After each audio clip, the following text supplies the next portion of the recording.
ఒకటి గుర్తుపెట్టుకోండి, సనాతన ధర్మంలో ఉన్న గొప్పతనం ఏమిటంటే నువ్వు ఇది చెయ్యొద్దు అని వదిలిపెట్టదు. నువ్వు ఇది చేయకుండా ఉండడానికి ఇలా ప్రవర్తించు అని పరిష్కారం కూడా చెప్తుంది. పరిష్కారం చెప్పకుండా నేను కేవలంగా నువ్వు ఇలా ఉండు అని వదిలేశాను అనుకోండి, ఇలా ఉండు అని వదిలేస్తే అలా ఉండలేకే కదా బాధపడుతున్నారు. అలా ఉండకుండా ఉండడం ఎలా? మీరు కామన్ జోలికి వెళ్ళకండి అని నేను అన్నాను అనుకోండి, కామన్ నేను పట్టుకున్నానా? కామన్ నన్ను పట్టుకుంది. నన్ను పట్టుకున్న కామన్ నన్ను వదిలేయడానికి ఏం చెయ్యాలో నాకు చెప్తే నేను అది చేస్తాను.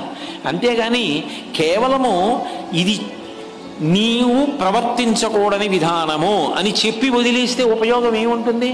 నువ్వు ఉల్లాసముగా ఉండవలెను అని చెప్పి వదిలేశారనుకోండి, ఎట్లా ఉల్లాసంగా ఉండాలండి అన్న ప్రశ్న వస్తుంది.